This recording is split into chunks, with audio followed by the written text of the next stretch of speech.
Hoje é o penúltimo capítulo dessa nossa série e temos dito desde o primeiro dia que a sociedade olha para mim e para você e diz o seguinte: antes só do que mal acompanhado. Aí a cultura faz com que eu e você tendamos a nos afastar das pessoas, a procurar nos relacionar da forma mais virtual possível, para que a gente não enfrente conflitos, não tenha dificuldades uns com os outros. Só que o Evangelho de Jesus prega o contrário. O Evangelho de Jesus diz que não nessas palavras, né?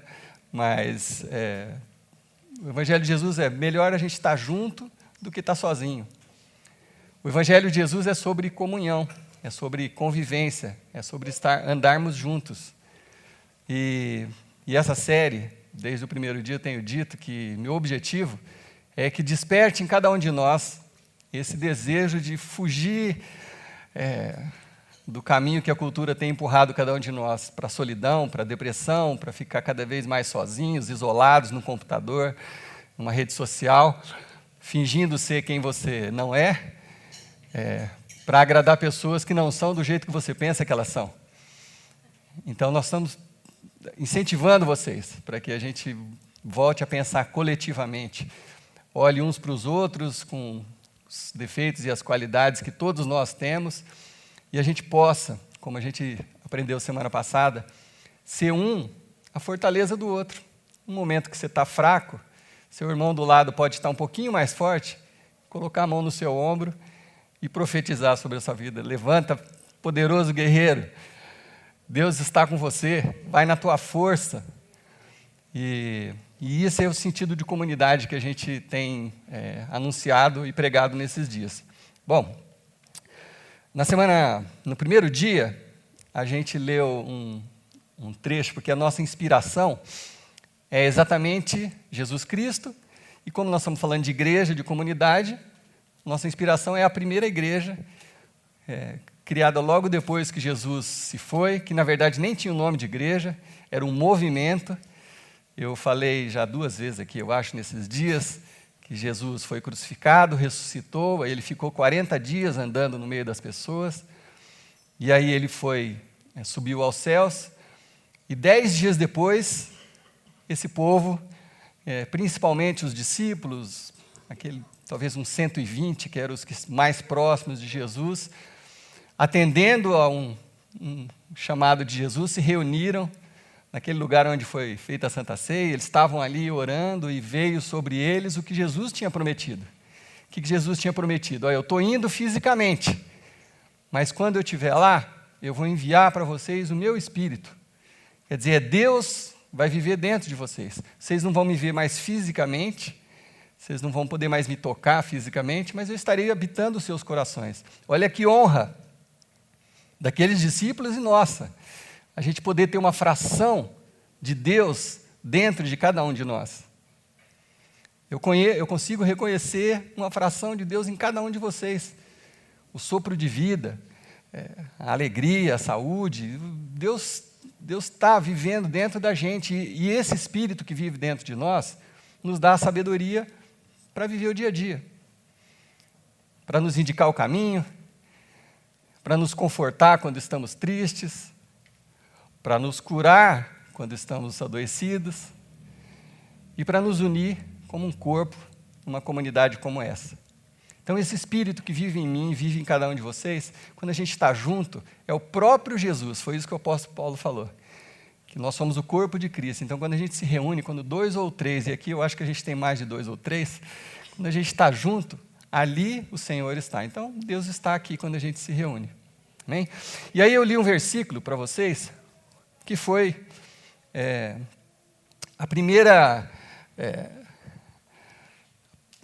não é decisão, mas a primeira postura da primeira igreja naqueles primeiros dias, logo que Jesus tinha partido. Eles adotaram um sistema que serve para a gente hoje. O que eles fizeram na primeira semana é aplicável hoje nas nossas vidas. E eu li para vocês Atos 2, versículo 42, que a igreja fazia assim, que ainda chamava movimento, né? Ainda não chamava igreja. Eles se dedicavam ao ensino dos apóstolos, à comunhão, ao partir do pão e as orações. Foi isso que a gente leu aqui no primeiro dia. Todos os domingos, quando a gente se encontra, nós nos dedicamos ao ensino da palavra.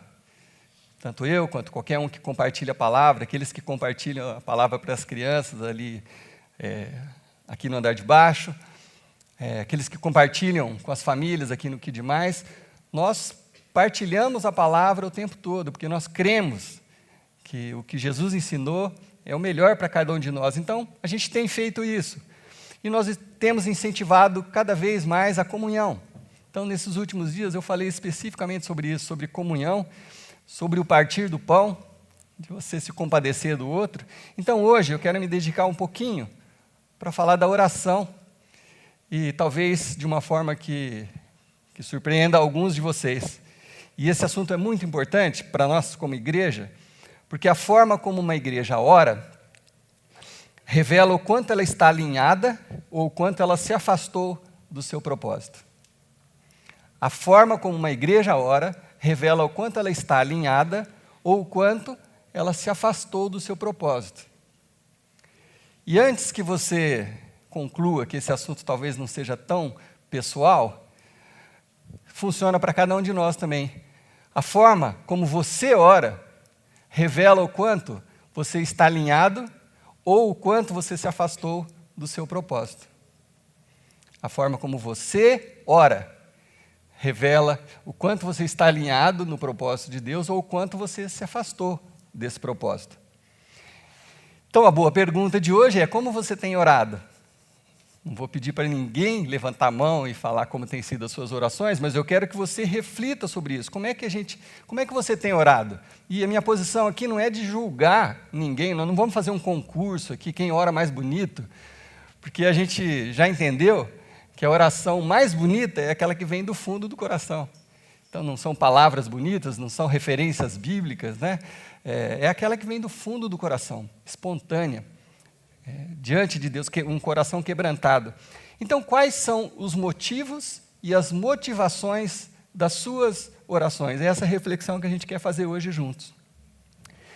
Como eu disse, eu não quero julgar ninguém, mas eu suponho que muitos de vocês, ou alguns de vocês, vou ser um pouco mais generoso, eu suponho que alguns de vocês, quando oram, foquem em algumas coisas que eu vou falar para você. Talvez quando você ora por você mesmo, pela sua família, pelo seu trabalho e um pouco mais sobre você mesmo. Não sei se eu estou arriscando muito, mas eu orei assim muito tempo. Muito tempo eu orei assim. Por mim mesmo, Deus, me abençoa, eu preciso disso, preciso daquilo, preciso de saúde, preciso de um trabalho, preciso ganhar melhor, preciso viajar, mas abençoa minha família também, abençoa meu trabalho, para que meu patrão cada dia seja mais generoso e vá me promovendo. E voltando a falar de mim mesmo, me abençoa. É engraçado, mas se a gente não prestar atenção, a nossa tendência é essa, é a gente ser muito egoísta nas orações. A gente acaba orando só por nós mesmos e por aquele curto universo, pequeno universo à nossa volta, que é a nossa família.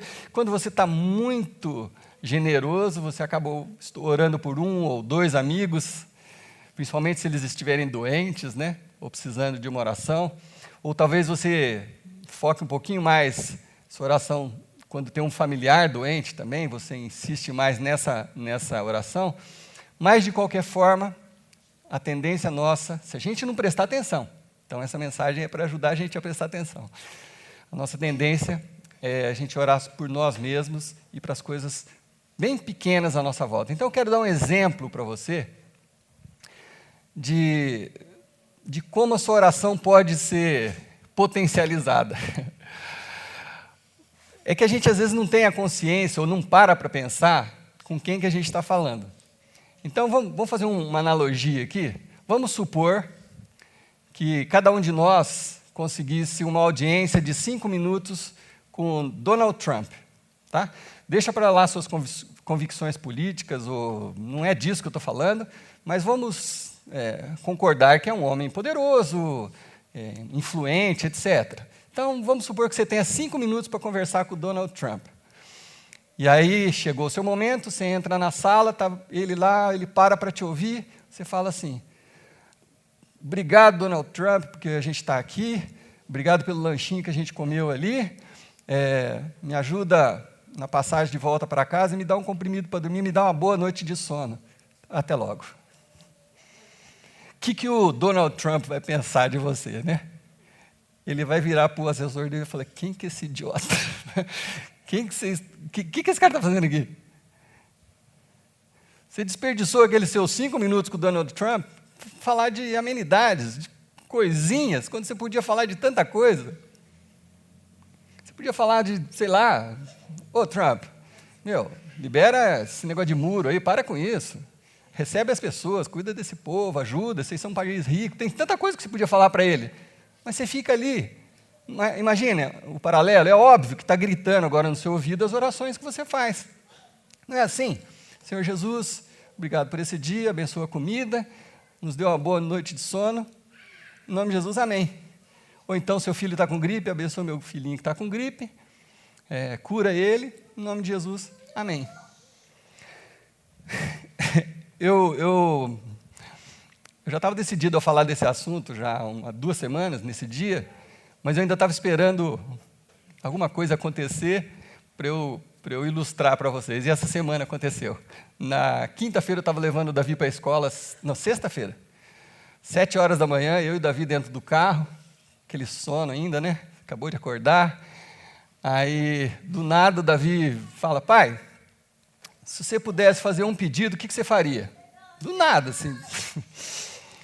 Aí eu estava meio dormindo ainda, falei: essa hora da manhã não vou falar nada muito complicado, né? Falei: se pudesse fazer um pedido agora, sei lá, eu queria viajar, passar um mês de férias nos Estados Unidos, a gente ir para Disney, Nova York, conhecer Los Angeles, que eu não conheço e tal. Falei isso para simplificar o assunto, né? Aí ele falou assim: seu pedido é dinheiro, né? Falei: não. Falei: não é dinheiro. Eu tive que esclarecer. Falei: na verdade, não é dinheiro, porque se eu recebesse esse dinheiro, provavelmente não ia gastar com essa viagem. Eu ia pagar umas contas, ia arrumar umas coisas em casa. Mas eu queria, assim, você falou para eu escolher um pedido, né? Eu pedi isso. Eu falei: e você? Aí ele falou assim: pode ser 2 pedidos? Criança é sensacional, gente. Por isso que Jesus falou: a delas é o reino do céu. Eles são muito livres, já aumentou para 2. Pode ser 2? Falei: sim, pode. Ele falou assim: eu queria arrumar uma namorada. Falei: cara, isso é fácil. E eu queria que acabasse os insetos do mundo. Eu falei: caramba. Eu falei: filho, o primeiro é muito fácil, cara. Você é um menino bonito, inteligente, engraçado. Pô, louco. Não é difícil acontecer isso. Agora, acabar com os insetos do mundo é uma coisa mais complicada. Não sei se você sabe, mas os insetos fazem parte do ecossistema. A gente precisa dos insetos. Falei: pai, eu não consigo saber por que eu preciso de uma barata ou uma aranha. Vocês ainda apoiam, menino. E o ecossistema? Mas qual que é a visão pura de um coração puro, assim? Pô, se eu posso pedir qualquer coisa. Se Deus criou o ecossistema, Ele pode mudar o ecossistema. Uai! Percebe a liberdade que uma criança tem, né? Quando ela abre o coração para falar o que ela está sentindo? Às vezes a gente não tem isso. Às vezes a gente se trava e fica ali, marca uma audiência com o Criador do Universo, aquele que fez todas as coisas, que criou o ecossistema, e a gente fica naquelas orações: obrigado pela comida, abençoa meu filho que está com gripe, me dá uma boa noite de sono, em nome de Jesus, amém. É um grande desperdício, lamentavelmente. Então, para a gente aprender alguma coisa essa noite, eu quero ler um outro capítulo de Atos, é o capítulo 4 de Atos. Então, se você trouxe a sua Bíblia, e ali nós vamos encontrar a primeira oração que foi feita na primeira igreja.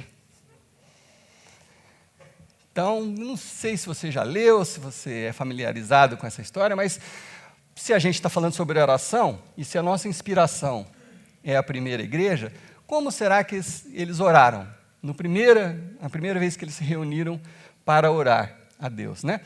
Mas eu preciso dar um contexto para vocês do que estava acontecendo aqui, né, nesse capítulo.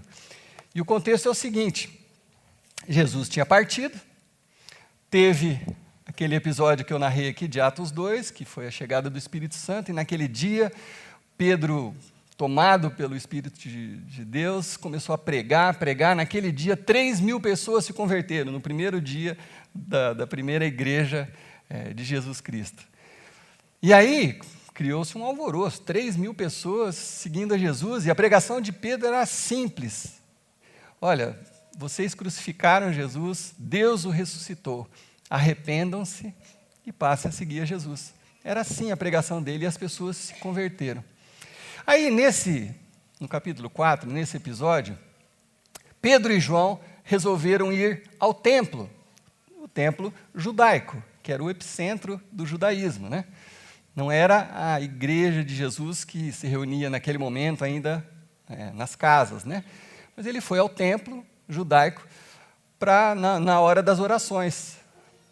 E aí, quando Pedro chega na porta do templo, tem um cidadão pedindo esmola ali, aleijado, com mais de 40 anos de idade, sempre alguém o carregava ali, todos os dias colocava na porta do templo, para que ele pedisse esmolas ali.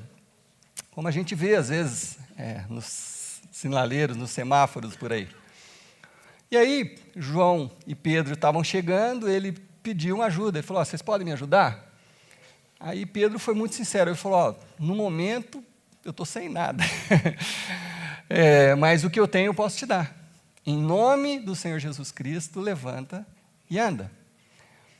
E naquele mesmo instante, aquele moço de mais de 40 anos, aleijado de nascimento, ele tinha os pés e tinha as pernas, mas ele não conseguia firmar.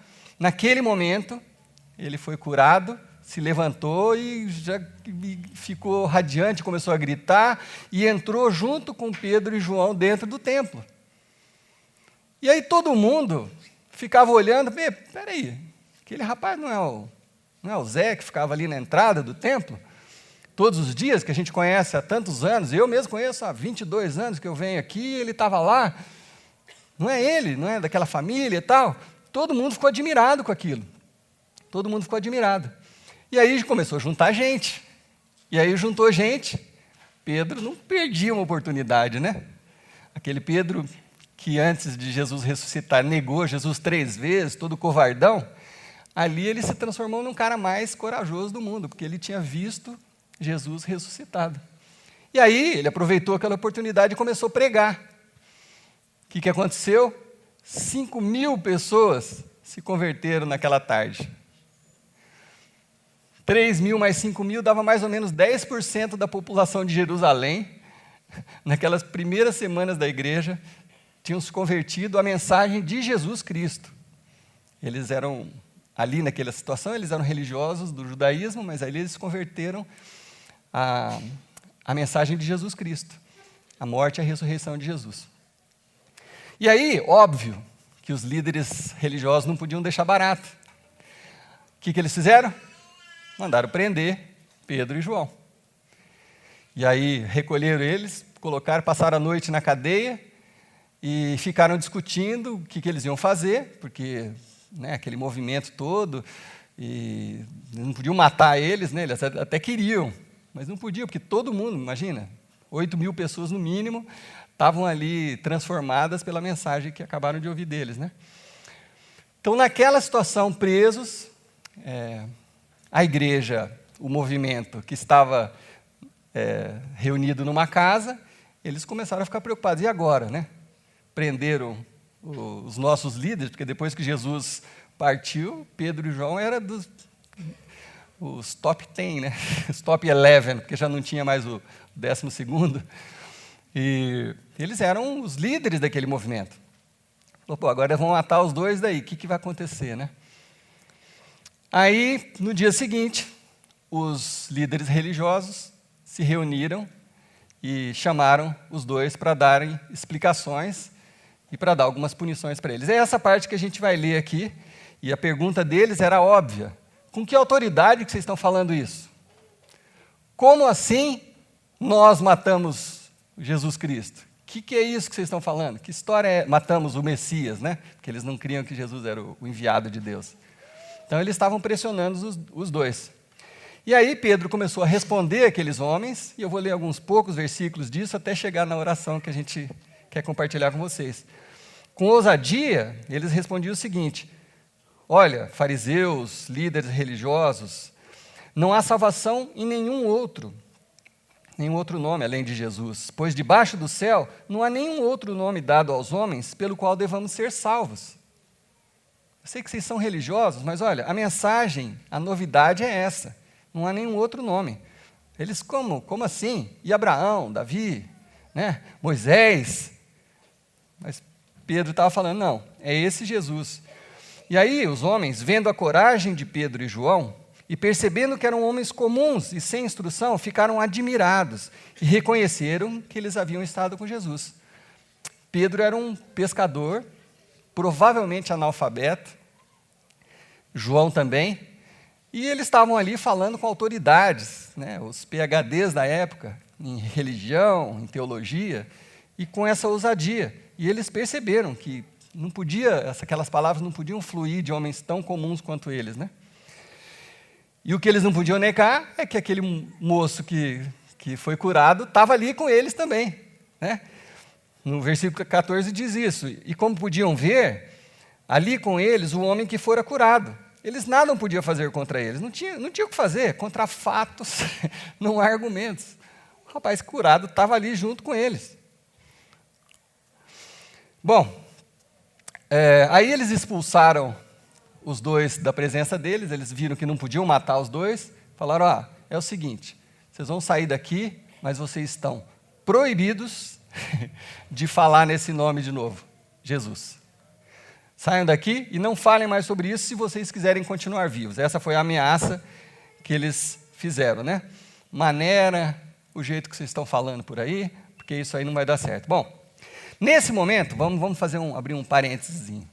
Nesse momento, a igreja, o movimento está lá reunido, esperando saber o que vai acontecer. O que será que eles estavam imaginando? Qual seria a oração deles por esses dois? O que será que eles podiam pensar? Talvez, se fôssemos nós, naquela situação, a gente ia orar por proteção, né? Deus, protege os dois, não deixa que eles sejam mortos, não deixa que eles sejam torturados, ajuda os dois. Talvez fosse esse o pensamento óbvio, né? Mas vamos ver como foi que eles oraram. Versículo 23 diz assim: quando foram soltos, Pedro e João voltaram para os seus e contaram tudo o que os chefes dos sacerdotes e os líderes religiosos lhes tinham dito. Foram lá, narraram tudo o que tinha acontecido. Ouvindo isso, levantaram juntos a voz a Deus, dizendo, aí começa a oração deles. Olha como eles começam: ó soberano, tu fizestes o céu, a terra, o mar e tudo o que neles há. Pausa. Como que eles começaram a oração? Vamos situar aqui, com quem que a gente está falando? Não é com o Donald Trump, é muito mais. Nós estamos falando com o Deus soberano, Criador de todas as coisas. Vamos situar a nossa oração. Não foi assim que Jesus ensinou a gente orar também? Pai nosso que estás no céu, santificado seja o teu nome. O Senhor é todo poderoso, venha o teu reino, seja feita a tua vontade aonde?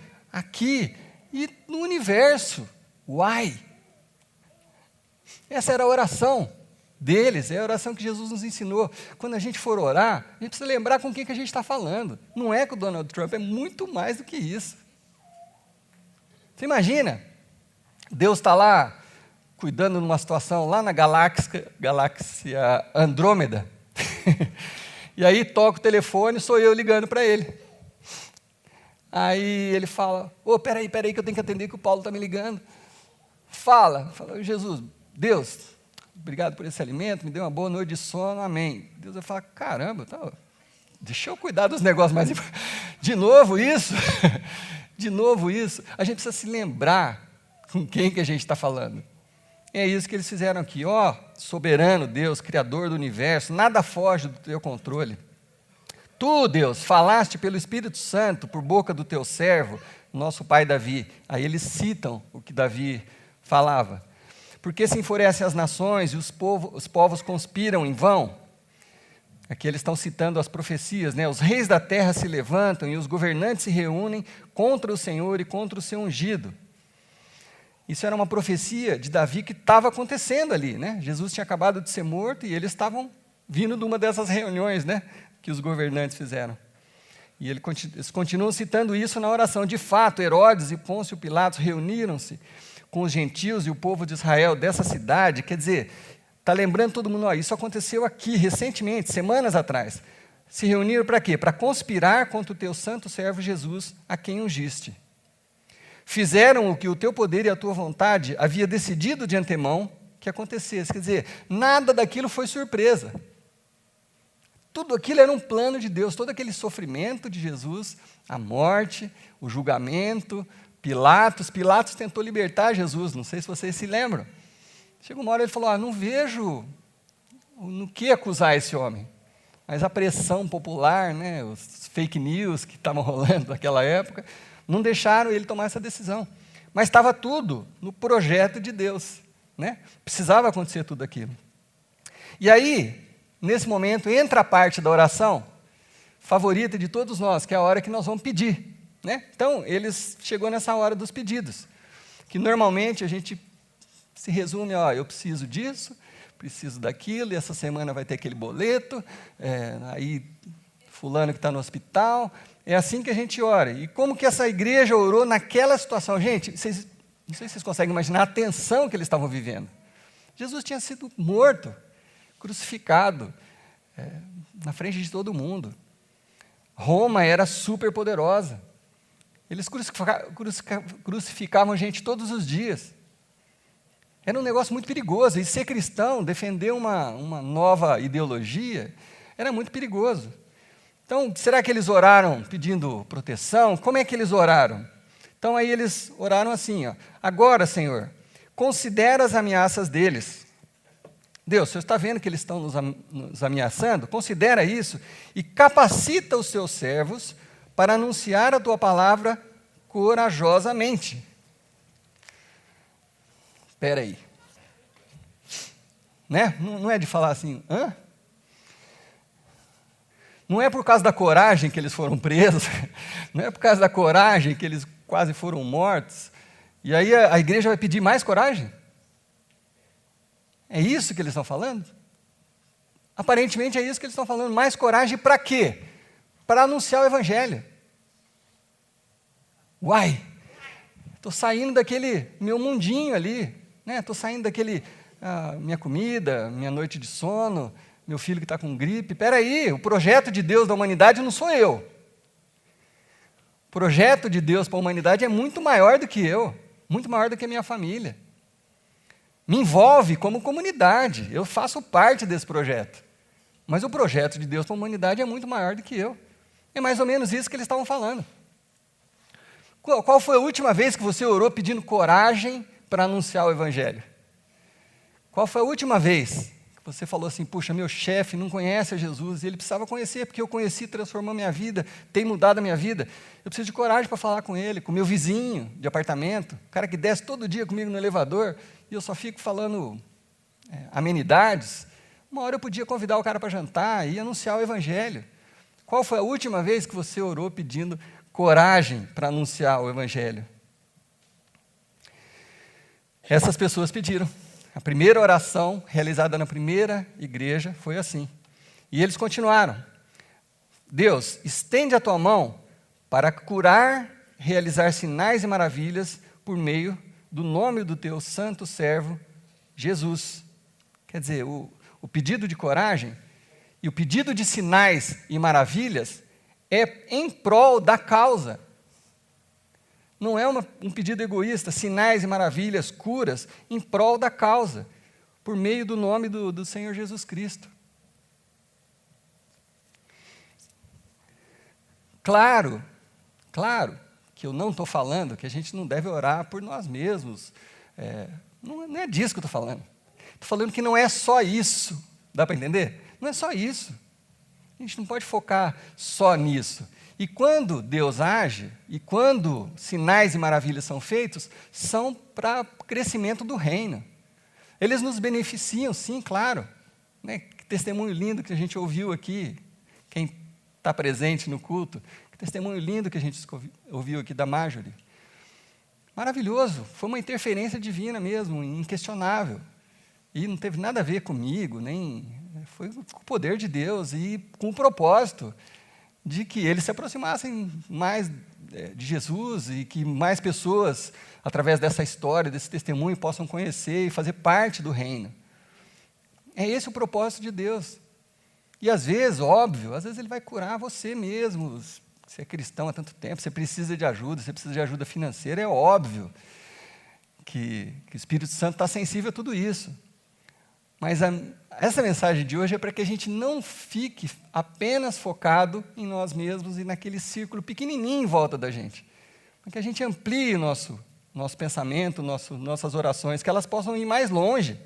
Né? Você pode imaginar o que aconteceria se você orasse dessa forma? Sabe? Se você orasse pedindo para o crescimento do reino de Deus, ousadia, pedir coragem para que você... evangelize, para que você fale de Jesus para alguma pessoa, para que o reino de Deus cresça. Você imagina o impacto que isso poderia causar. E aí, orando assim, o que aconteceu? Versículo 31, depois de orarem, tremeu o lugar em que eles estavam reunidos. Todos ficaram cheios do Espírito Santo e anunciavam corajosamente a palavra de Deus. Amém? É lindo isso, gente, é o que acontece quando uma comunidade ora da forma certa, para o crescimento do reino de Deus. Mas aí, Lucas, né, que escreveu o livro de Atos, vamos chamar de livro, né, essas compilações, Lucas acrescenta mais um versículo que parece que não tem conexão, mas tem tudo a ver, tudo a ver. Por que eles oravam nesse sentido? O que acontecia? Versículo 32. Da multidão dos que creram, uma era a mente e um o coração. Ninguém considerava unicamente sua coisa alguma que possuísse, mas compartilhavam tudo o que tinha. O que uma oração, no sentido certo, no propósito certo, faz com a gente, como comunidade, como igreja? Se a gente se torna um com Cristo, uma mente, um só coração, ninguém passa necessidade.